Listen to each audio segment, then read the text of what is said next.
Good morning, good evening, good afternoon, or good day wherever you are in the world, and welcome to the next episode of No Dice, No Glory. Sponsored by our jobs that actually pay us money, we're coming to you not at all live from an abandoned arms factory deep under a mountain in West Virginia. We are proud to proffer to you the finest in wargaming coverage. Without any further ado, let's get this show on the road. Thank you, Sean, for that rousing intro. Sean was actually surprised that we still use that intro, and this is like going to be episode 200 and something. I know I've been talking to you guys about Sean's upcoming wedding, but it happened this past weekend. I shot the pictures on the No Dice, No Glory Facebook page. Go check it out. All I could say is, for those of you guys that have listened to him in the past, it's when he was doing his vows, it was like that scene. I think it's Stand By Me, where everybody starts throwing up. It was, he's going through the vows, he starts crying, and I'm like, I'm two behind him, man. And I'm like, I'm going to lose it. But right now he's in Ireland, his first time being overseas. I said, he took a picture of the passport, and I go, it kind of makes you free, doesn't it? So enough of that, but we'll keep you updated on Sean's marriage. So I'm joined by a guy that if I turn to my left at work, John Giap, and we're gonna talk today with one of Casemate's great authors. If you guys have listened to the podcast in the past we've done for Casemate, this is another one. I've actually met Tim in real life, IRL. So Tim, introduce yourself and then tell us about the book we're going to talk about today. Okay, I'm Tim Fitzpatrick. I'm the author of the Long Shadow of Waterloo. And I'm from Williamsburg, Virginia. I grew up there. Napoleonic historian and graduate of the Napoleonic Institute and French Revolution at Florida State University. The book that we're going to be talking about tonight is about Waterloo and how the creation of the idea of Waterloo being a central history of the 19th century and even into the 20th century kind of transformed the idea of the military history of Waterloo. You said something interesting to me when I talked to you, and I think you said the book is not so much how Waterloo changed the history, it's about history, how history changed Waterloo. And I didn't really know what you meant until I read the book. And your book's a different take on the battle. Yes. Yes. I'm going to have you describe that, but what gave you the inspiration to do such a book? I've always been a fan of Victor Hugo's Les Miserables, and looking at the various interpretations of Waterloo. And one of the research topics that I was actually interested with, and a family I met in France when I was doing my research, was the Grouchy family. And they had a different take on Waterloo, as you could imagine. And so the creation of kind of the Napoleonic myth of what happened at Waterloo from Napoleon's side. But I also met the family of Wellington and Lord Uxbridge. They had a completely different interpretation. So that kind of spurred some thought about how do we kind of like come to kind of some consensus about what happened at Waterloo. And it was, as I did the commemoration of the various bicentennials and the centennial that never happened, you just found that there was kind of all over the place. Everybody had a different interpretation of what happened and how to interpret it. So as far as history goes, it was a very rich history and had not been covered. It wasn't necessarily about the battle itself, but what happened, how people remembered it. So to a certain extent, it's a memory project of how do we commemorate, how did we get to the interpretation of what happened at Waterloo. And it was very like whose vision actually really kind of became the consensus. And it led to some different interpretations between the French and the Germans and the French. And then the Dutch-Belgian voice was never even really considered. So there was a rich history that wasn't being talked about, and that's kind of what the generation of the book was about. John and I have been talking about it at work, so I'm going to have him shoot up some of the first questions of some of the stuff we talked about and his initial impressions as he was reading it, because he read it faster than I did. And it's because I burnt my finger. I can't read fast. Okay, yeah. I mean, I thought one of the interesting things in that was the history behind Victor Hugo and his father having been an officer in Napoleon's armies, and how that influenced his writings, specifically Les Miserables. And I mean, it's been on a Broadway show, it's been a movie now, and I found that a very interesting part of the book. And so, outside of like Victor Hugo, have there been any other French writers that you've come across that have tried to do something similar? Not to the degree that Hugo did, but there's other interpretations prior to 1865 that didn't kind of do it just, but no great. I mean, there's no. I would say there's no great writers that come, in before then. But the interpretations of Victor Hugo's kind of seems to be the one that actually solidified the French interpretation of what happened, in my opinion. And I think that that Victor Hugo's interpretation of, in essence, the 19th century, because he's writing in his time, in the past, and he's trying to make history, present and relative, in Les Miserables, that it's the central focus of that actual work. Yet, if you saw it on a Broadway show, you may not even know it has anything to do with Waterloo, which is something I found interesting about that. But there's really not nobody of Hugo's standing that does that. I didn't know that his father was a serving officer in the French army. A general, yeah. I mean, he was, gen- and he's quite good, actually. Yes. Yeah, He defended in 1815. He actually defends the town of Thun, and it's against kind of all odds. It's kind of a heroic kind of defense. I mean, this is where you see his father's character in the book kind of coming out. So it's the general Pontmercy, or Colonel Pontmercy, the father of the young man who loves the little girl. So so I started reading it, and somebody goes, "What's the most interesting thing so far?" And I said, "Well, the Prussians really don't look at it as a pivotal battle. The French, right, British, of course, but they have 3 different names for the battle." right. And that's what's so interesting about the interpretation, because they all had a different view. So, and it's interesting within the centennial of the battlefield. One of the things I kind of allude to in the very beginning is like this idea of commemoration of other Napoleonic battles, and leading up to Waterloo, you get the 100th anniversary of the Battle of Belen in Spain. Kind of the Spanish say that they started to, defeat Napoleon. Then you have the Russians in 1812 saying their interpretation was that they were the cause of Napoleon's downfall at the Battle of Borodino.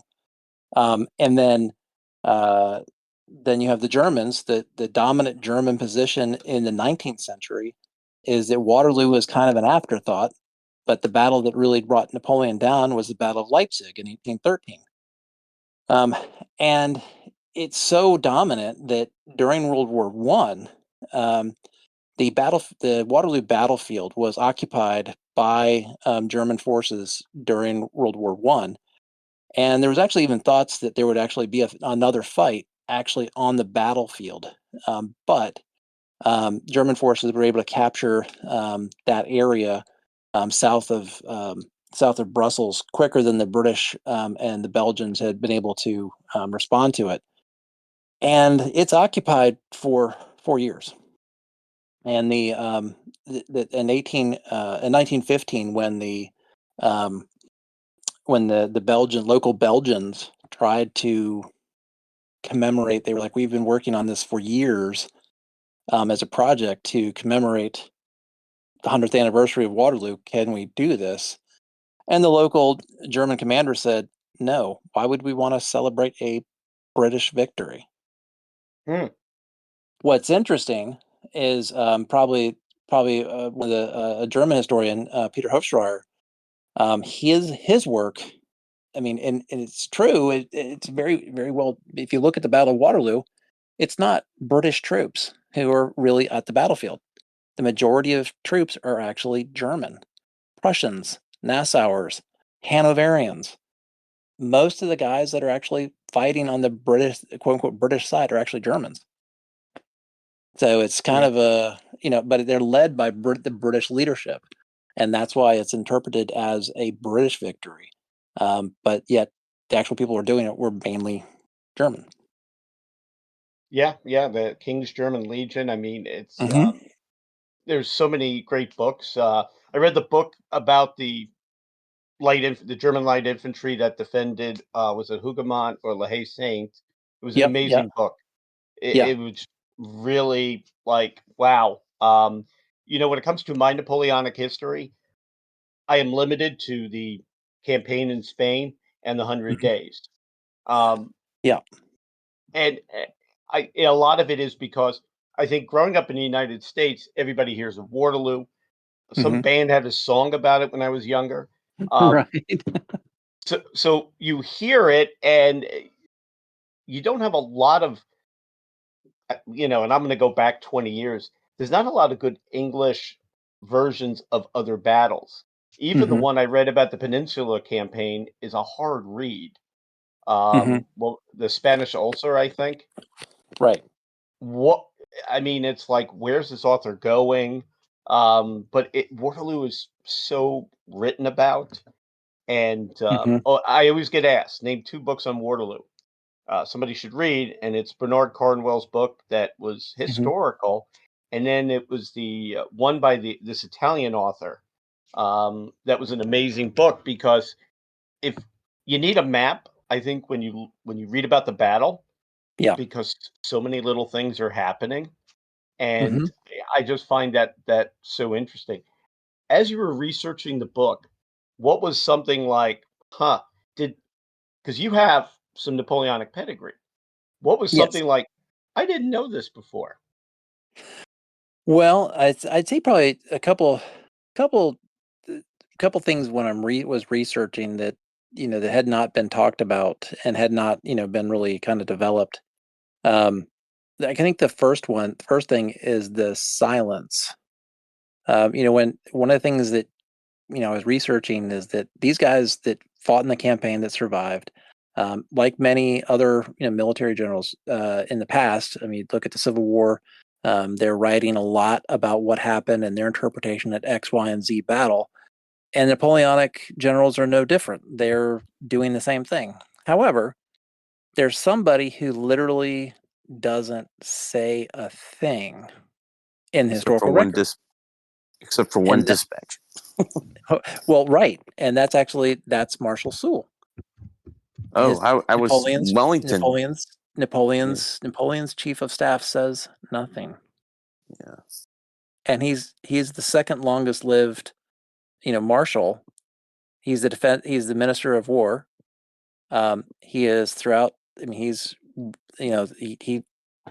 he basically has plenty of time to write about it, but specifically, there is no writing from Soult on the 1815 campaign, and he writes very proficiently, about the peninsula and the German campaigns and but not a thing.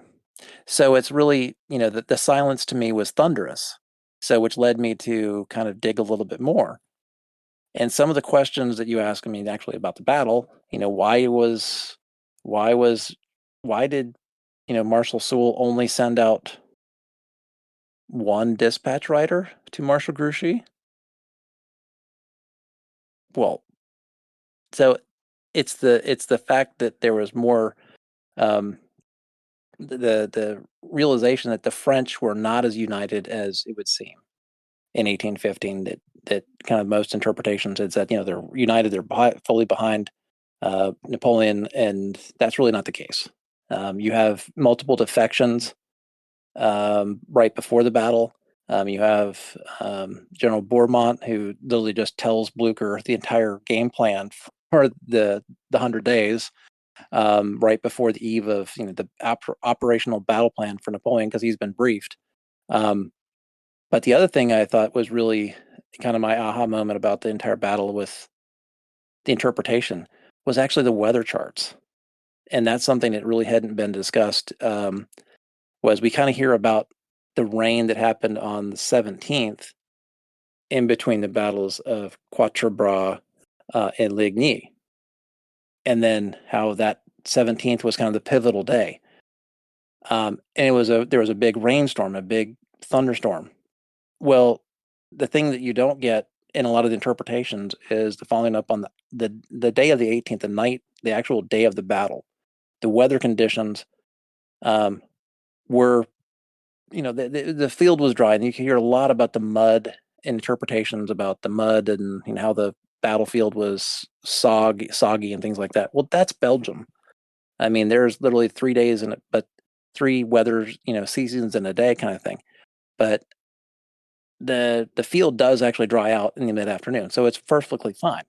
The big thing was looking at the actual weather tables. As that front went through, it cleared out, and that night on the 18th was a full moon period. So there was a full moon. It's June 18th, which is one of the longest days of the year. Yeah. At night. And this is actually the interpretation. What, people ask, like, what actually destroyed the French army?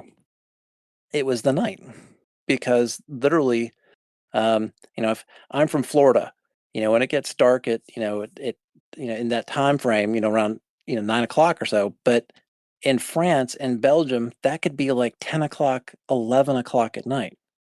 But with a full moon period, you literally can see almost like it's daylight for most of the night. And it's the Prussian cavalry that literally rode down the entire French army, the entire night. It was an orgy of killing that's really not discussed about, the actual routing of the French army. So once the formations broke up, the French literally could offer no real formed resistance the entire night. I mean, there are men selling their horses, as fast as they can to get just I don't want to be associated with anything, and try to run and save for their lives. I mean, the Prussians rode down the French army on the night of the 18th. I mean, it was a massacre, but that wasn't really talked about. It's just a battle, not the after stuff. Is how do you destroy an army in the Napoleonic Wars? It's through cavalry pursuit, and that's something that unless you're familiar with the other, within context of the battlefields, that's something that has never been really kind of discussed. Right. And of course, the British cavalry was wrecked during the battle. So. Right. And they took no part of it. And so, again, that's an interpretation that it's the Germans who actually were responsible for winning the, really totally routing and defeating that French army, not the British. So that's really what I found most, kind of like, okay, we haven't really talked about this weather thing. So that's something that's interesting. So, and certainly I think the other thing I would say just about the commemoration is the amount of people that visited the battlefield after the battlefield, and like their interpretations of it was really, I think, as far as history goes, one of the things that I found in the research was people going to these hotels. What I was able to find was the hotel records of the various hotels, the guest books that people, when they visited Waterloo in the 19th century, they wanted to tell their stories in these guest books, and I had access to these. They were literally in a box in the corner of the Ministry of Tourism. Had never been looked at all, but it's because all these hotels, including the hotel that Victor Hugo stayed at while he was writing Les Miserables, and these books were gold mines because they literally told a story from both the actual participants in the battle and their children and grandchildren in the 19th century. And that's something used in the book. And coming across Buffalo Bill and his all cowboy band, and seeing that, it was such a popular tourist destination that, we kind of don't think of Waterloo as a big tourist destination now, but in the 19th century, it was. So that's just some of the really interesting things I found in the research. I visited in the 20th century. Okay. Yeah. And it's changed since then. So, with the 200th anniversary, they did a lot of work on, how to reinterpreting the battle. They have put a new visitor center, which is beautiful. And so it's kind of a story of the evolving, interpretation of Waterloo. So, and that's what I tried to approach it to, more in the 19th century. But as we kind of go through in the 20th and 21st century, kind of the things that, even like you said, with the they have singers, ABBA, ABBA was on the battlefield, and they were given a grand tour. So it's just interesting to see how that tourists and the interplay with Waterloo, how that changed the local communes and how it changed the people that live in Waterloo. So, From your research, Waterloo, Gettysburg is often called the American Waterloo, a defining battle. But if you look at that entire period, there were hundreds of defining battles. Has Waterloo, in your opinion, gotten way more press than it should have? Or is it like the king of Napoleonic battles that even casual historians should go look and study? I think your book points us to a direction. But from reading this, I wasn't sure if you felt it's a lot of hype. well, I mean, what the kind of the blame game that happens after the battle on the French side, with Waterloo, Napoleon's trying to take the blame off of himself, but the battle that's not looked at all is the Battle of the Wall. And this is a battle, really, that, if you want to call it the Waterloo of Napoleon, that's it. I mean, he bites off the 1814 campaign. This is the battle that seals Napoleon's fate. He cannot get out of this, and he loses this battle badly. And he has the Imperial Guard, and he has all the great troops, but he's outnumbered. It's 20,000 to 120,000 guys, and he just gets crushed. But you don't hear about that, and it's all within context. The other thing is that, even though Waterloo, the hypothetical is always, even if he had won the Battle of Waterloo, well, he still has 250 300,000 Austrian and Russian troops to deal with on the Rhine River. So it was not, it's kind of a matter of time kind of thing. And I think that one of the things you see in the interpretation is that Europe had, the kind of the final thing was that Napoleon could affect things, because Napoleon, the Europe had come in essence, united against him, and there wasn't a way to go back. The only And man to ever do that. Yeah, Yeah, Yeah. I mean, and I think that but I think that his marshals, to a certain degree, kind of were worried about the post Napoleonic world. They saw kind of the writing on the, you know, on the wall, as they say, is like, well, we're going to do what we can and then kind of save ourselves. And you see that kind of in the post writing about the battle and after the in the restoration period, which is, and that's something that you really don't see. There's not a lot of writing about the post 1815 to really 1821, like what's going on in France with Louis XVIII.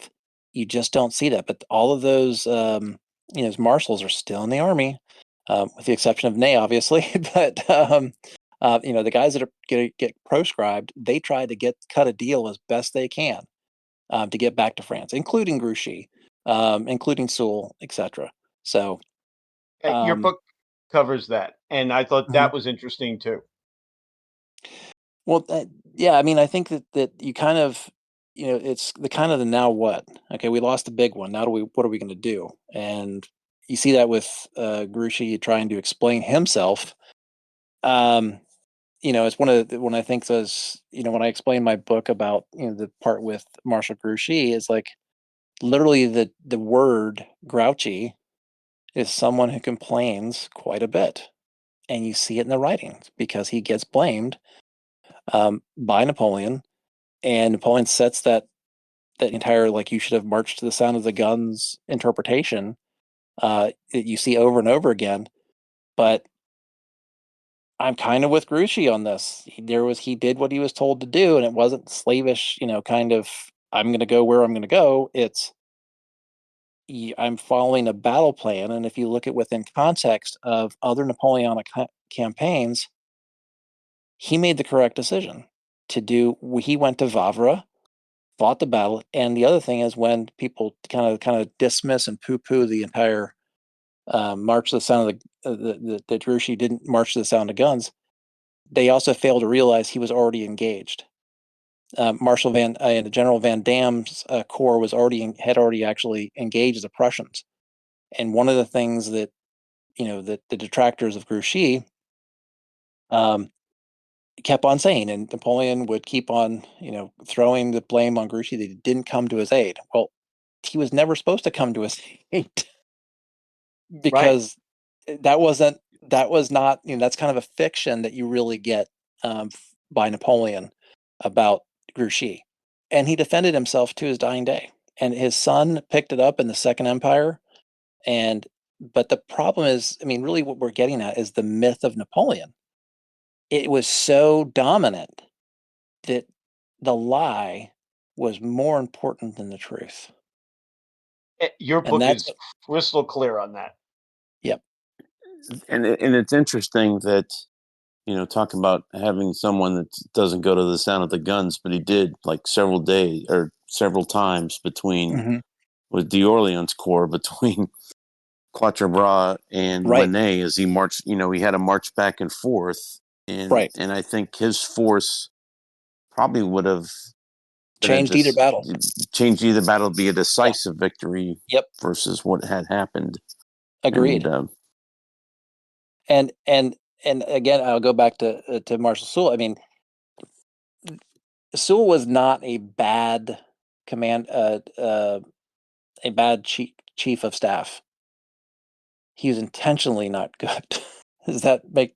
It's not treason. It's just kind of like, I'm going to do exactly the least I can do.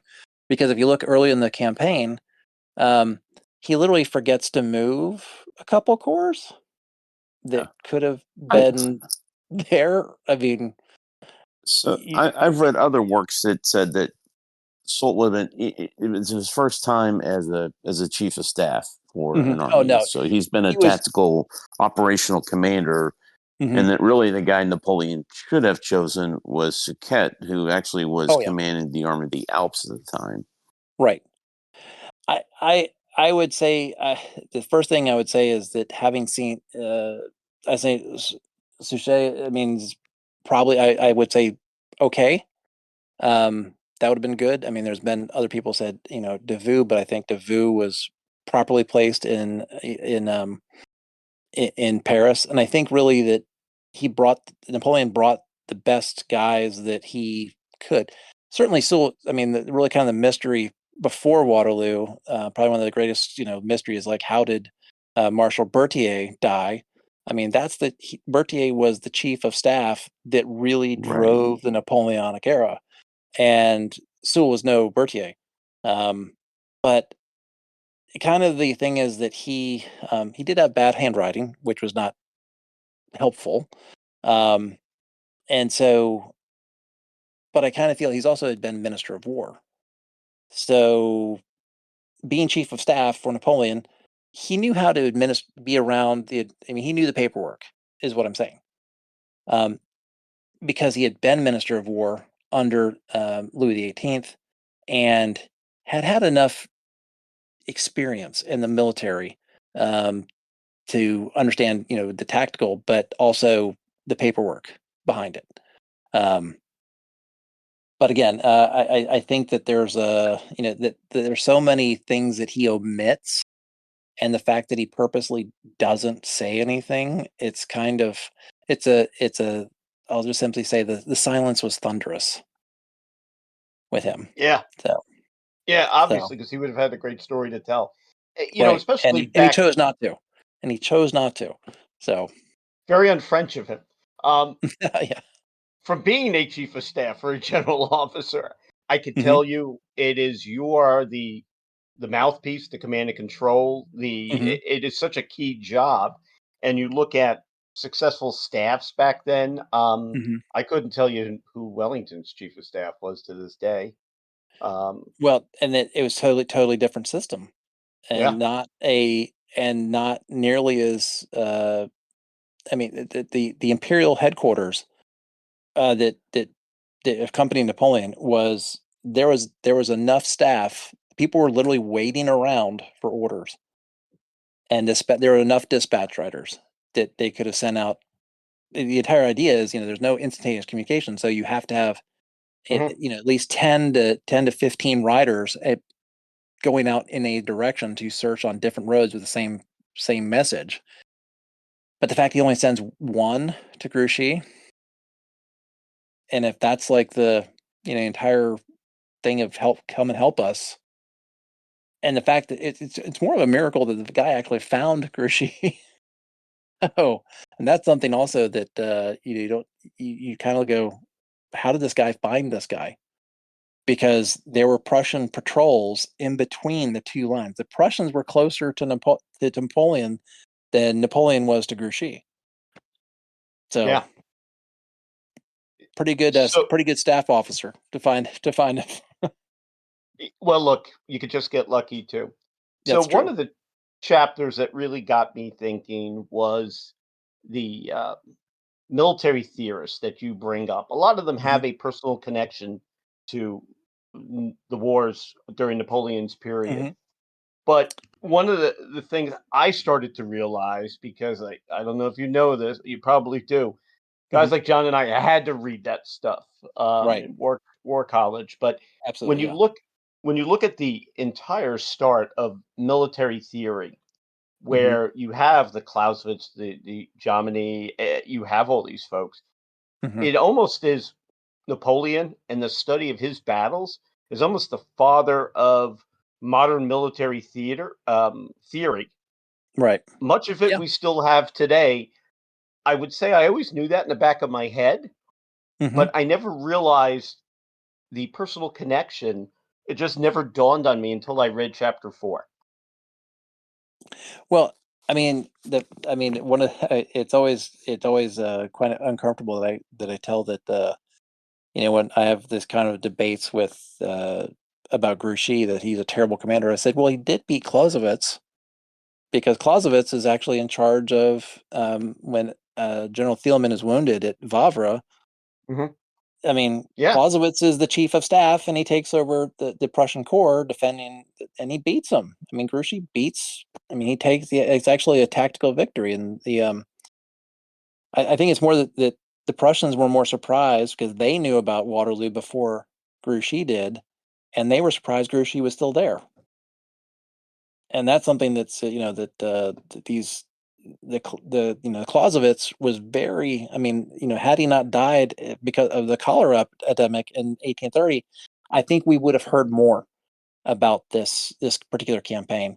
And you would have seen, it's the great unfinished Clausewitzian work that that was never published. But I think that the theorists, Clausewitz, I find much more convincing than Jomini. But also, remember, these guys are also reading Clausewitz and Jomini. They're reading de Saxe, as did Napoleon. And the entire idea of the core system and kind of developing these ideas. So, but I think you're right as far as the kind of the amount of work that was devoted to the Napoleonic Wars. I mean, you definitely see that in the American Civil War. Oh yeah, Lee and Grant are all studying, the works of Napoleon and how that, but they're reading Jomini. They're not really reading Clausewitz. Clausewitz becomes more popular later, and then, and I will say that a very good book by Michael Benura on the development of the influence of French military, especially the American military, about how the French thought and theorists really in the 19th century took hold, and really hasn't up until about the 1930s. This French doctrine, the French military theorists really dominated American military thought. Yeah, So. yes, because John Mahan took Jomini back, and that was taught at West Point and starting in the 1820s. So all the Civil War generals that went to West Point, they all learned Jomini. They all learned and studied Napoleonic battles, and the Mexican War was the first time we were able to practice that. And then when they became the senior commanders during the Civil War, took it to heart.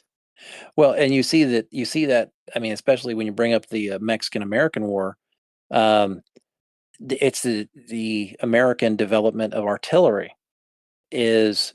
I mean, that's one of the reasons the United States won that war, was because we had studied Napoleonic tactics of the implementation and use of artillery.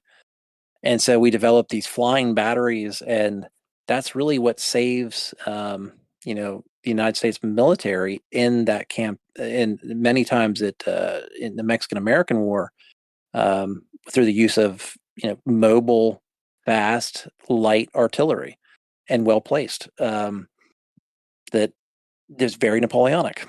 So you're right. Yeah. Ringgold's flying. Oh, go ahead. During the Overland Campaign, Grant, instead of retreating back to his base of supply, just kept advancing. Was he emulating Blucher at that point? I think so. I mean, that's a good observation, because I think that up at this point, that, and I'll take in the Civil War, that Grant had seen. I mean, I think when the Overland campaign, one of my favorite stories about Grant was that all his corps commanders came into his tent and telling him, General Lee's doing that, General Lee's doing that, this and that to us. And Grant, saying, don't ever come in this command tent and tell me what, the General Lee is doing to you. You're going to tell me now what you are doing to General Lee. And that changed the army in the Overland campaign. It was literally the mentality of it. And I think your connection with Blucher is spot on, because I think that there was, to a certain extent, the confusion. One of the things that actually in for Waterloo, the Waterloo campaign, Blucher, he had fought and lost to Napoleon several times. But it is, I mean, he's old, martial forwards was kind of his, mantra. But by 1815, remember that, I mean, he took a huge risk. Blucher took a huge risk going north and not going towards a supply base for his logistics. I mean, it's a big risk. And he said, the thing about it is, I've fought Napoleon enough to know that the the doctrine they had studied. I mean, the command. I mean, you see this also in World War II. The Russians figured out how to use blitzkrieg. They figured out that Napoleon had, that they had been fighting Napoleon long enough. They said, aha, if we separate, we're dead. Stick together. And that's exactly what they did. And that's why Custer could have used that advice. yes. Stick together, guys. So, but I think your analysis on the Overland Campaign with Blucher is yes, I agree. Yep. It's also because that's about the same time, a little before, but I think 1861 to 63, somewhere in there is when the first English translations of Clausewitz start to appear in England. Right. Yeah. And it's very likely that I know Grant wasn't an avid reader, but there was probably some officer on his staff or within the Army of the Potomac that read that. Because his 1864 strategy that he publishes for defeating the Confederacy, it's got a lot of Clausewitz versus a lot more Clausewitzian than it is in Jomini. Yeah, in Jomini. Yeah, I agree. And I think the other thing I'll just give a shout out again to is the book they're actually the one that all of them are reading is Les Miserables. Because it's installments. They didn't have there's an instance where they send to General Pickett a copy of, because the Confederate this is 1864, Confederate paper was basically terrible and you couldn't print anything on it, and that they sent books through the line, and that was one of the books that actually were parts of the book because it was still installments at that point. So they prolonged the war to get to the end of the Les Miserables. Right. So one of the things that we talked about, and it's a movie that you have to watch. It's the Being Napoleon movie. Right. John, have you seen that movie? Because Being Napoleon.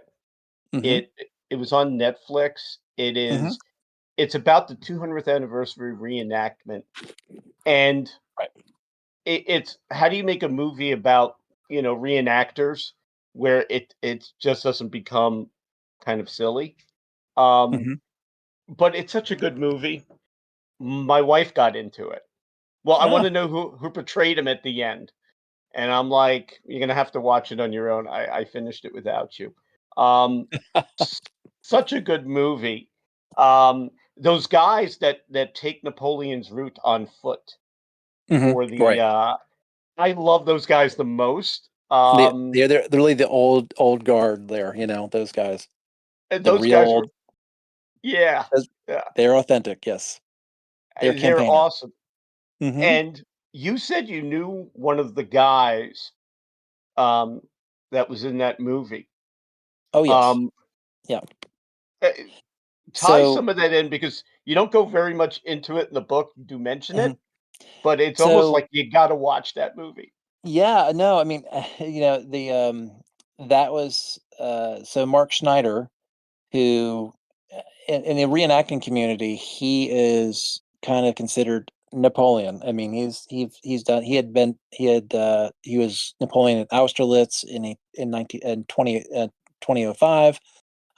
He had been kind of through all of the the battles, and Mark and I, like, our relationship was rather old. I mean, he grew up in Williamsburg, Virginia, as did I, and so we've known each other for a long time. And he still works for Colonial Williamsburg he portrays Lafayette as well, and Bannister Tarleton, which is interesting. So Mark, but his real passion is to portray Napoleon, and that he has always been. I remember that one of the great. I feel the kind of like the great Napoleonic movies. You have the Duelists, but certainly probably one of my favorites is Colonel Chabert. And I remember Mark and I watching together, Colonel Chabert, that great cuirassier charge at Eylau. You're like, oh man, this is just great. That this is before, this is when we were kids. I mean, literally not. I mean, young men, anyways. So I've known Mark for, gosh, 35 plus years, and Mark's passion has always been to portray Napoleon as best that he can. And he's that's what the movie's about, is the competition between him and another person who portrays Napoleon. But as far as the reenactors vote, the reenactors really enjoy, in general, Mark's interpretation. So he's not without controversy, and I don't want to spoil the movie for you if you haven't seen it, but it is worth a watch. Yes, It is. It's about the 20th. Really, it's about kind of like, it's a complimentary, almost to my book, because it's talking about the 200th anniversary. About what are they doing to actually make this event huge, and it was big. So yeah. The politics. Yes. That guy whose house is his own separate country. It Yeah. is. It's almost to the point where it's sublime. I Yeah. just Googled it because it's on Amazon Prime. I wanted to make sure, because John, you have something to do this weekend. It's a really good movie. It's and they go, well, this guy's an American. He shouldn't play it. It's just the back and forth, the costuming, Right. how that, and I'm sure you went to the 200th. Oh yeah, it was a big time. It was it was great, but it was also crowded. It was crazy. Yeah. So, but And, yeah, I mean, there was a lot of fun. A lot of work went into it, but I think they did a very good job. I think the new visitor center really kind of put the exclamation point on uh, the new facilities. So it was well done. The University of Bison, and it's just quite an undertaking.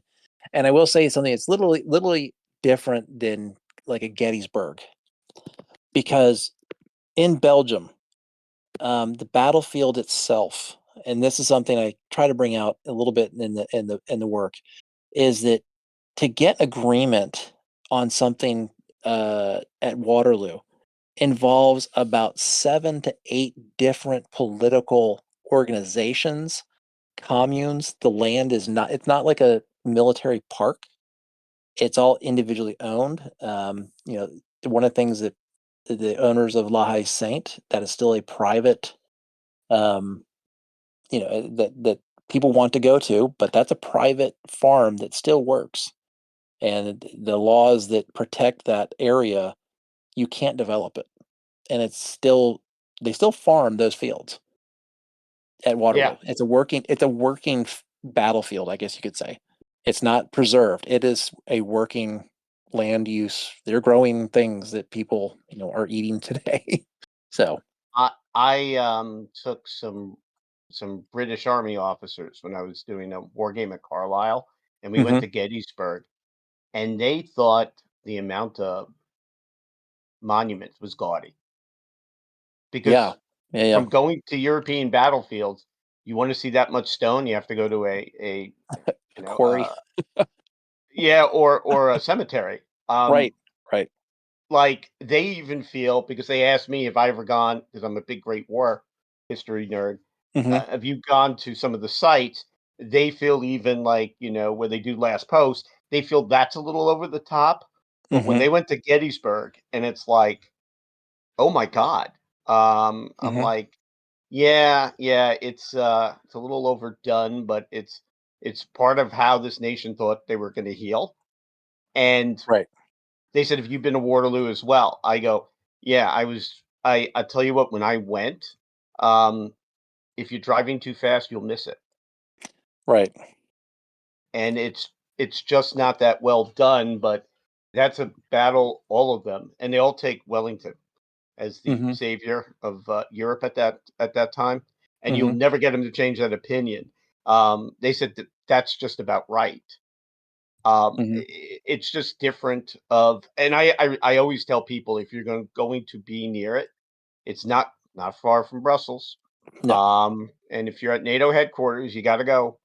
Right. It is so interesting to go see, but it's, I guess they have a different take on it. But you Mhm. grew up in Williamsburg. I grew up, in New York City, but right outside the Battle of Stony Point. There's hardly anything Uh-huh. there for it, other than this is where the Battle of Stony Point was fought.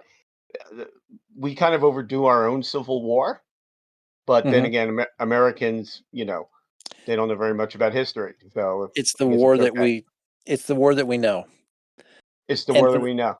and for the British, I mean, it's literally for the 19th century, it was a short ferry ride over. Almost immediately, you have tourists going on the battlefield I mean, this is June 1815. They're there. Tourists are there, picking up, souvenirs and things like that. So, I mean, I think you're right as far as like the interpretation and like the probably the most controversial thing, the most controversial monument is the Lion's Mound. Yeah, So, I mean, Wellington hated it with a passion, um, but the Prince of Orange at that time, that was Belgium and Netherlands were united into a single country until 1830. So it was his battle, and he was going to memorialize it the way he wanted.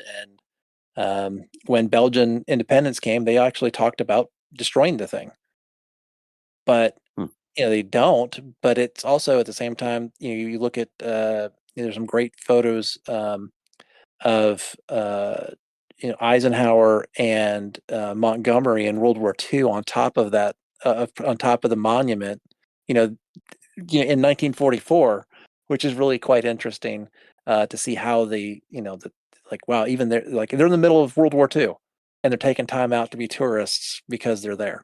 So, and that was something I thought was interesting in the research as well. So, do you think Montgomery said this is the second best general of British arms? Um, probably. because Imagine what Wellington would have had if he had tanks. yeah, could you imagine those two guys meeting? oh, Um, oh boy, a- yes. Yeah. yeah, Imagine if it I was Patton and Montgomery instead of Eisenhower. well, Right. Patton would have said he was there. It's Right. true. Right. Yeah, he totally would have said he's there. He was I But he was a French marshal. yeah, I was gonna say he's one of the French, you know, cavalry regimental colonels or something as he Mhm. was riding into the cor- squares or riding Yep. it through by the squares getting shot at. it would have to be one of the Cuirassiers, just knowing him. The Yeah. Yep. yeah, it's and it's once again, it's where did Eisenhower go to school? Because to this day they still teach Napoleonic battles at we John and I worked with a former history professor at West Point, Oh, okay. and they she actually once wanted to read your book. So Oh. yeah, we told her she had to buy it, but you know, um, but yeah, I mean, it was now I actually showed it to her and I said, read chapter 4, and that's where we got into the conversation about, if it wasn't for studying this man and his battles, Mhm. um, what would military theory be like today? And it's like one can only wonder. Probably some fool American would have written something that was completely wrong, and oh, the Americans never would have followed it anyway. So, just going through that, I thought it was interesting because I think the book to me translate very well to the take that you have of the social impact and kind of how Waterloo exists in our remembrance. I think is such an Mhm. interesting way to look at it because I've read a ton of books on Waterloo. Um, about the formation of the British Army. I guess I'm an Anglophile or something. Mhm. Um, it's if you look at my miniatures collection, no Americans. Well, that's not true. I just painted a lot of Civil War stuff. They're all There you go. Americans, right? Um, but it's looking looking kind of back at this is book. If you are a Napoleonics history fan, you kind of have to read this book because you bring it up to modern day. You do talk about Abba in the book, Yeah. and being Napoleon, because I think these things matter, and I think it's how, as you said, how how history changed the importance of Waterloo. Um, it's you have this whole thing on nationalism in the book, and it's for some people that study and really want to kind of learn a lot about the battle, not Mhm. so much the battle, but kind of how we remember it. It's that Yeah. it's a really good. I enjoyed it. Well, thank you. I Um, appreciate that. I read it It twice to make sure I enjoyed it. and I think that the thing about it is, that when I was going through the editing process, was like, you know, there's a few books on Waterloo. I'm like, I understand that, but this is different, and that's what I was trying to get. This is a different look at it, Yeah. because the minutia of going through, all the different things. That's not what the book's about. It's about Yeah, these arguments that these guys were making after the war and the people that were impacted directly, and how the public actually viewed this as well. I mean, um, and this also goes with the Civil War too, but like how like all the cycloramas and that are still there and still at very popular art form, at Gettysburg, um, Yep. the last one really, the Ypres or wipers as the British call it, that one, for World War One. This it's kind of like the media. How did the media portray this And, well, and battlefield? Waterloo and the Napoleonic Wars, it also launched a second resurgence of British colonialism, Absolutely. Yep. and the success that they had with the leaders. They started going now more concentrating in the Far East, not Mhm. long after the Napoleonic Wars. Right, and you see this reflected around the world with the city of Waterloo, the town of Waterloo, the village of Right. Waterloo. I mean, everywhere. I mean, all the continents have a Waterloo. So it's kind of it's kind of Waterloo is the exclamation point of British hegemony of the 19th century. So, yeah. You go right into that first chapter, mhm. and it made me think because I always thought Wellington, New Zealand was named after General, you know, the Iron Duke. Mhm. Yeah. And I've always had a bit of a love affair with the Iron Duke because his one-liners were awesome. Yes. Yep. Um, But he also guarded his reputation very, very closely. And the history, the man who bore that was Cyborn, the man who made the Wellington the model of Waterloo. which I so wanted because then I wouldn't have to paint so much Napoleonic. Well, and you Um, can also say that maybe Waterloo was the birth of modern wargaming too. So because you get uh, the Kriegspiel, the I German was going to get to that. Kriegspiel, and things like this. Yes. So yeah, Yeah, I mean and miniatures. British love right. of miniatures of the Waterloo it's the model, the grand model. Um, and there's several of them. I mean, the war games manufacturer Britons. I mean, the toy Yeah. soldier industry is. I mean, Cyborg almost like invents the thing. So, So I know um, you went to Historicon because I mhm, should have led that off. Like we met at Historicon. You still see a ton of Napoleonic games being played there, but if you mhm. go to a British miniatures event, and I've gone to a few of them, They're um, different. They are different. w- Yes. way different. Hmm. Um, it's almost, and I maybe John and I had this conversation. They don't, they play Napoleonics, Hmm. but to them, it's the same reason why I don't play Americans because I Hmm. know that history and I use the stuff I gained to kind of expand my knowledge. They Hmm. love playing the Civil War, and I said to these guys, I would love to play Napoleonics, and he goes, Yeah, why would you want to do that? You would just insult us. And I'm like, okay, all right, I mean, we could do Borodino. What? Right. Why would? Because they know that it's rare that you meet an American that has that kind of appreciation. And you Hmm. talk about British model soldiers. The guy that played um, what's his name? He was in Star Wars. Peter Cushing. Yeah.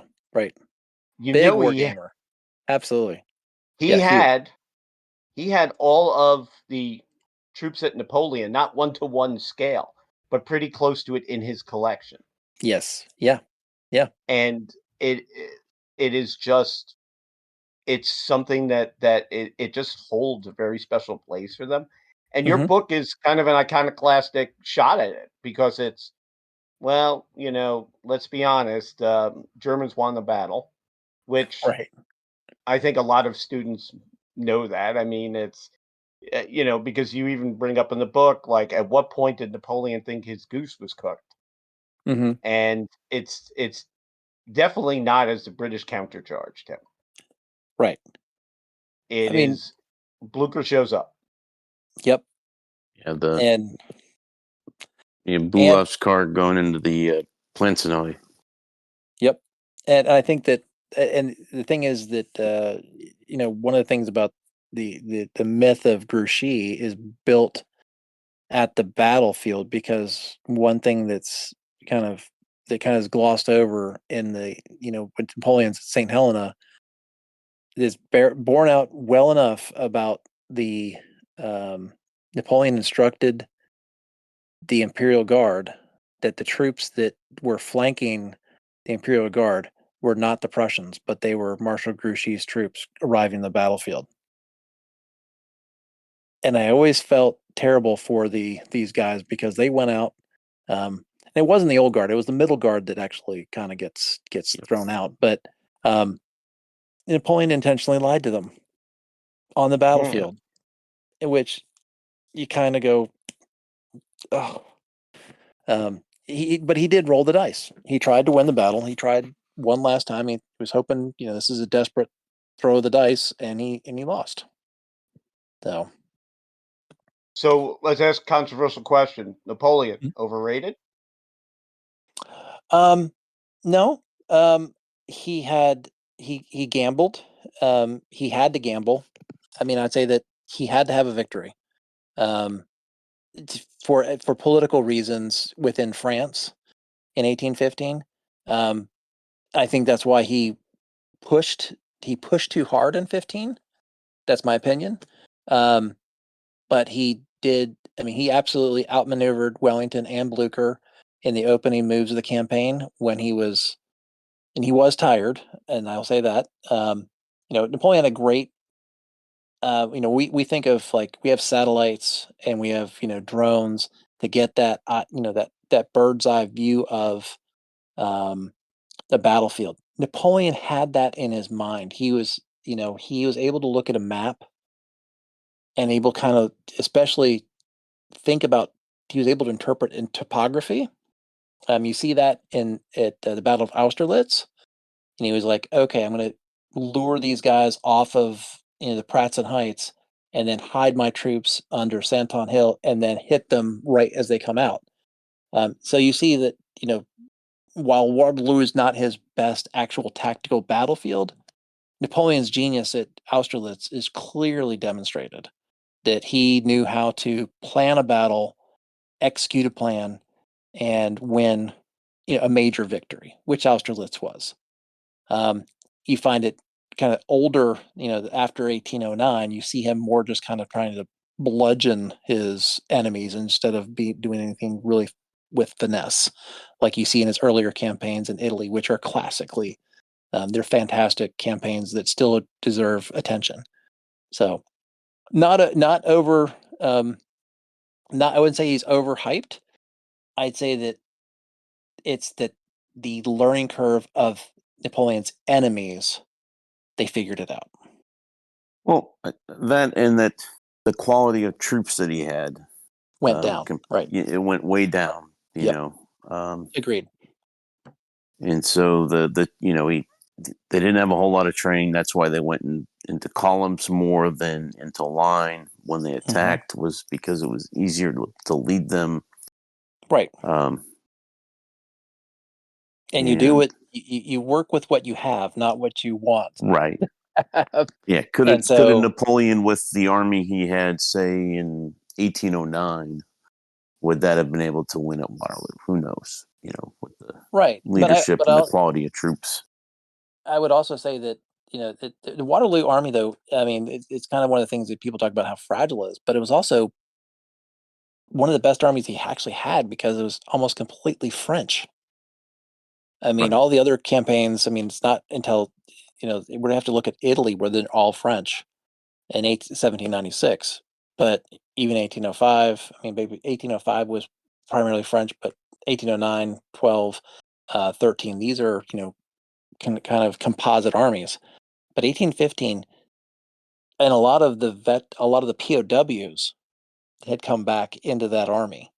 So there were actually a great many more veterans in 1815 available at Waterloo than kind of has been kind of, people think they're not like Marie Louise's. They're not just conscripts. These guys, but they've also served time in prison camps. So their morale is a little shaky. So that's what I would say about there. To pull off what they did in the 100 Days, to me, and it was a trick question. Yeah. Of course, he is a genius. I mean, why are we in 2023 still talking about him today? Why are books still coming out about the battle? There's a lot to learn, and you look at his generalship. What this conversation and reading the book really makes me excited for, and I think you guys know where I'm going, is the Ridley Scott movie that's coming out. Absolutely, yes. Looking forward to it. Yes. So they announced this week that Apple TV is going to show the 4-hour cut that Ridley Scott really wants us to see. Okay. Well, And I think that, I mean, to tell the story of Napoleon in 4 hours is, I mean, is it long? Is it too short? Is my question. it's too short. And just watching the teaser clips, like it's his life story. Because it looks like it has, when before he became the great Napoleon, and it just, how do you tell that in even 4 hours? Right. I would have just kept shooting. I mean, they're all method actors, right? So he probably thought he was Napoleon, but yeah, I'm excited for that movie. It's it, when is it coming out on Thanksgiving? Yes. Yeah. And I think you'll see some resurgence in Napoleonic wargaming, interested in Napoleon, kind of the discussions about the importance of Napoleon. Is he, the great evil man? Is he the thing about it is, I mean, there are some things that, how do you show a law code in a movie? Because if you really, one of the things that you want to say is like the lasting impact of Napoleon, it's a Napoleonic code. And that's something you probably won't, it's not the military stuff, but it's the civil stuff. It's like how Europe operates is still Napoleonic in many ways. That code is European. It's the French Revolution was exported. It uses the metric system, but that's something probably that's going to be a tough thing to show in a movie. So, without Napoleon, the French Revolution doesn't get exported. Well, and that's something that's a big thing. So I lived in Louisiana. I thought the guy was still alive, to be honest with you. He's not. You've been to Louisiana, right? Yes. I mean, the Napoleon in New Orleans, the house that he was supposed to be, that they all prepared for him. Napoleon's house is still in New Orleans. That they thought, if he has ever escaped from St. Helena, that he'd go to America. And I think one of the things that with the escaping St. Helena and coming to America, that's actually one of the reasons that Grouchy got on the bad side of Napoleon because he didn't rescue him, because he was the guy that was the leading guy in America, that because he went to Philadelphia with Napoleon's brother, King Joseph, and that Napoleon was upset that they didn't come and get him. So Come on, and spring the old boss. yeah. So, but then he gets blamed. So it's, anyways. We'll see. I don't think that's going to get in the movie, though. I'm interested to see how they interpret Grouchy's, how that is going to be portrayed. So I'll be interested to see that. So I hope we do not get let down. I'm gonna have to send you an email after we've all seen it, and yes, absolutely. we'll have to. Maybe we'll just come back on here, and you can get the guy from Being Napoleon, and we could do a movie review. Well, no, I mean, Mark, if I could get Mark, I'd contact Mark and see if we can all get a podcast on that. Yeah. See if he's okay with that. I mean, yeah, sure. I want to know what he thinks of, Joaquin Phoenix as Napoleon. Could he have done it better? Right. Well, Mark's been in a number of films, so he is an actor, and very authentic. So, we'll see. I mean, I think I'm hoping we don't get disappointed. I hope we won't get disappointed either. But Yeah. I think that like any artwork, there's always going to be a critic. So, and I'm okay with it. I understand that, and it's my I haven't, as far as the book goes. I mean, I have generally the reviews have been generally good that I've seen, but as far as I haven't really had many people argue with me about some of the things I've brought up in the work. So, but certainly would the thing about any kind of interpretation, it's any argument, it should be something that someone can say the other side. So that would be something that, as far as like my work, that I would like to hear from somebody. Did you expect pushback on it though? I did a little bit, but I didn't get much. So it was interesting because I make some claims out there that, are, that it's a different interpretation. So, but yet I don't think that there was any major pushback from my conclusions. So I think either that's that I've, it's so different, or that, that they're gonna, somebody hasn't, written another, haven't written a book that kind of can contradicts my claims. So, and your book will appeal. First of all, I think it's really, even casual history students should read it, because it's a different way to look at history, and how we deal with history. But for somebody that is a big student of the battle, you support every argument you make, and the book is very well researched. Yeah, of course, there's always haters out there. You could do perfection, and people will hate perfection, but to me, it opened my eyes up to a lot of how we look at history in general, how we interpret things, how today's news cycle, and comparing how news was back then. Wellington wrote his dispatch after the battle and defended his kind version. of his version, and nobody gets that now. Right. One of the things I think in the early 2000s, you have the British iconoclast World War II writers like a Robin Nellens, who was the first British author to say Montgomery was a horrible general, and didn't get the pushback that a lot of people thought. I remember giving it to an Australian exchange officer, and he goes, "This guy bashes Napoleon. I mean, Montgomery, right? But it's well supported, and he said out loud what we've all thought. And reading this book, it's the kind of, it's kind of like you have at the center of the book this battle, which you don't go in any detail on because it's not what it's about.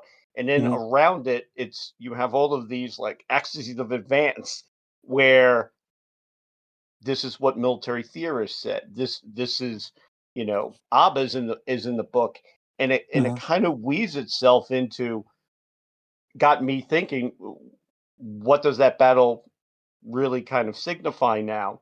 And like Mhm. I said, my Napoleonic history is limited to two campaigns, because there's so much written about it in English that Mhm. I really started thinking about, I want to go read about these other battles in greater Right. detail. Right. Um, even living in northern Italy, you know, the French army went through there, Mhm. and Marengo wasn't. I mean, it wasn't that far from where either John or I lived in Italy, Mhm. but kind of how that kind of works out. Um, and actually, on December 6th, the Marine Corps University is having for the students there a Napoleonic game night. They celebrate Austerlitz. So December 2nd, but it's It, December of 1805 is the big that makes sense. So yeah, and like, kind of wonder why you're doing it, but like, I'm curious to see, and I will email you afterwards. Mhm. These are War College and Command General Staff students, Mhm. and you know what PME students are like. Yeah. Um, I'm curious to see because I'm running. I volunteered to run Command and Colors Napoleonics, Oh or yeah. which is amazing game system. Yep. Or I said, look, I have a ton of Napoleonic games. Unfortunately, they're all on Waterloo. Um, I'm curious to see what the students think about it Mhm. and what they've studied. Right. And some of the folks are running like Leipzig. I mean, there's I think he's got like 15 game masters Oh wow. that Yeah. are going to come in and run it. And Okay. I'm definitely doing an article on it, but I think from reading this book, I'm going to ask some of those questions of, did you st- did you study this? Is this an interest? Mhm. Um, you know, and it's one of those things like, as you kind of mentioned, yeah, all war gamers have Napoleonic somewhere in their collection painted. Right. Yep. I Yeah. have all of Picton's third division painted. I went to Beautiful. Yeah. I went to Ceylon to paint it. I have the Union Brigade. I have all the units that, Mhm. I actually have a little bit more than Picton's division. I don't have any French. I'm going to need to send it back to Ceylon to get the French painted. Mhm. But you know, m- of course, it's kind of, you go back to wargaming. Where did it start? You'd have to Mhm. pick a point and place, and it didn't start at Waterloo or the Napoleonic Wars. It Mhm. started because of. Right. I mean, it's kind of the queen of the wargaming community is Napoleonics. I mean, and truly, you see that in the actual battlefields. It's literally, it's a game of rock, paper, and scissors, Yeah. artillery, cavalry, infantry, and combined arms. And that's actually, it's very instructive. Is like the side that uses combined arms the most effectively usually wins. And I know So, I asked this at Historicon if you played any of the Napoleonic games, but oh yeah, you yeah, d okay. So, I yeah. mean, it's, what's your favorites? Um, well, one of my favorites is actually Albawera in the peninsula. It's British and Spanish versus the French, and it's an even game. I've seen it's won either side. I'd say probably the worst game that I usually play is Waterloo By Avalon Hill? because, well, I've played it in Avalon Hill. I've played it in Napoleon's Battles. I've played it in Command and Colors because the person who's playing Napoleon doesn't use the troops as was used in the So battlefield, so and usually the I French don't win. win Waterloo almost every time. So we'll tell you an interesting story before we sign off here, but Mhm. because people are like, "Oh my God, these guys are talking about this for over an hour," um, which we could go for another two. So John brought in on Fridays. I said, "Hey, let's play an actual war game." Mhm. What was the game you brought in? It was Um, I've got it right here for the title. It's a Columbia's game. It's Napoleon, Oh, but it's yeah. the Waterloo campaign. Yeah, no, I've played that. That's a good game. I've liked it. so I played the French, Mhm. and first of all, it's we you know look, just because we war game at work, that's what we do at work. Mhm. But I don't think the chairman's going to ask us to refight Waterloo. But Right. as we were going through it, I played the French, and I realized there was a hole in the game. I was able to get my cavalry behind him because Oh, yeah. there's no supply in the game. So Okay, then right. all he was doing was backtracking to the 3 victory locations. Mhm. But every time I tried a frontal assault, I'd say it was bad die rolling, but I was trying to centralize my army in the middle Right. Yep, try and to use Napoleonic tactics, I get it, yeah.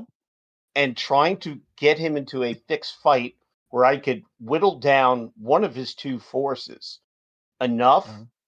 to exploit that, and I really was not able to because Mm, I think the battle mechanics that that system has are pretty good. right. Um, I couldn't do it, and then looking at here I am with my troops, historically Mhm. set for the campaign, and I am fighting 2 forces. The game mechanics, I think, with the who goes first in each turn and Mhm. the movement is different for each of the sides.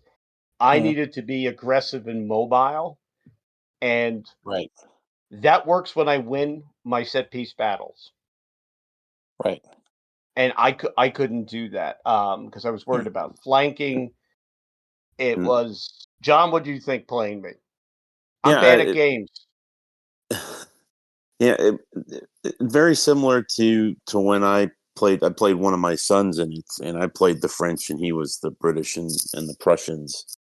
And Mhm. I was able to wallop on the Prussians, but I was not able to get the troops back Get the British. it, Yeah. to fight the British by the end of the end of the turns and get my army Mhm. set up to decisively defeat them. But so it is challenging if you're the French player Mhm. on how to maneuver and mass the army in enough that you can get that combat power ratio in your favor so that you Right. can actually have a decisive battle and knock the allied armies back.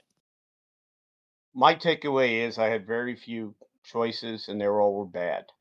And I Right. try not to Right. use confirmation bias to do exactly what he did, but Mhm. you almost have no choice.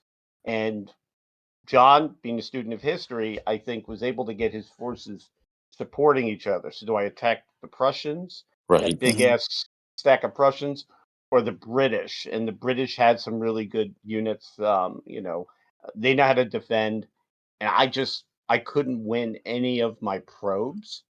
Mhm. And I mean, we played the whole pretty much the whole game out, but it's so fascinating because that's that's what games give us, the Mhm. ability to. And I got to say, that's why I think he's a great general because even to pull off what he did in the beginning of that fight Mhm. was not easy. And Correct. he had a lot of, like I said, he had a lot of decisions. None of them were good. And I think it's fun to game. Yeah. Yeah. No, I mean, it's enjoyable. I mean, I think the wargaming side, I mean, the Napoleonic Wars, it and literally you can see the development of the entire of tactics of how columns, lines, squares develop in all of the nations. You see the kind of the reorganization of the Prussian army in a lot of the games. It's a Frederican kind of, army in 1806, but by 1813, it's now a Napoleonic army. So you really see kind of the development in a lot of the war games that are kind of commercially available, which do reflect kind of a good idea of that. I also before we go, I also want to say, I think one of the books that's kind of like the kind of the have to book is the Campaigns of Napoleon by David Chandler. And Yeah. certainly, if you're going to read anything, if you really want to know kind of the the entire thing, that's the book to have for the grand text. Yeah. And I also make another book, a relatively recent book, which is very good, is Alexander Mitsurkabe's book on the worldwide impact of the Napoleonic Wars. Because it's a global history, Yes. which I would say is another, and that's a recent book that's very good. So Yeah. And Mitch, Yeah. that's the Chandler's book. Those the tome I had on my desk in the office for a little bit. Yeah, and I Big. looked. it's a I tome. looked. I looked through my house. I realized I'd read it on deployment many, many, many years ago. And it's a great book. But also, it's so big and heavy. Um, Right. yeah, you can crush bugs or use it as a doorstop. But it's an amazing book. It is. So Yep. let's hype the book that we talked about, and it's Mhm. The Long Shadow of Waterloo. Um, we could find. I'm going to put a link to where you can get the book from Casemate Publishing, but I don't know if it's sold on Amazon, but I will put a It is. link Yep. into the Yep. Casemate. Yep. Um, what's your next book? Um, my next book is not on Napoleonics. It's actually going to be on the religious upper the Underground Railroad in upstate New York, um, and the development of religious.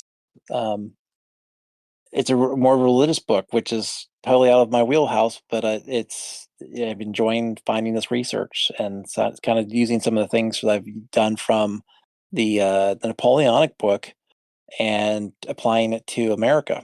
So we'll see how this goes. But the research is going well, and I'm excited about it. And I know at some point I'm going to go back to Napoleon's.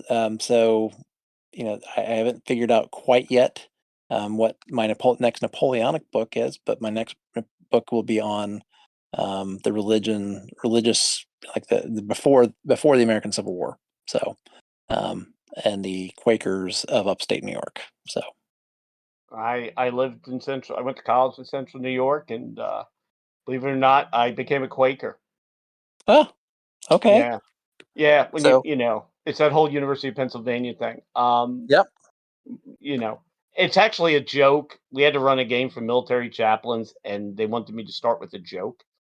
So I Okay. said that when we were developing this game, Chaplain Alexander, who's from Philadelphia, goes, "Hey, Hmm. what religion are you?" Which they're not allowed to ask. And I said, "Well, I'm a Pentagon Quaker.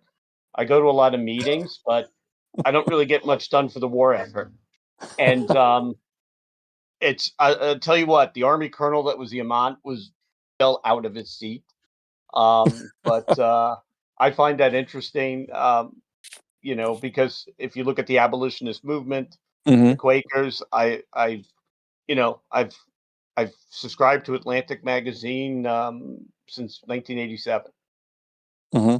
and they were big in that. So, but Well, even with wargaming, in American history, the Quakers actually are generally pacifists, but some of the best American generals in the American Revolution and even the yeah, Civil War were Oh, Quakers.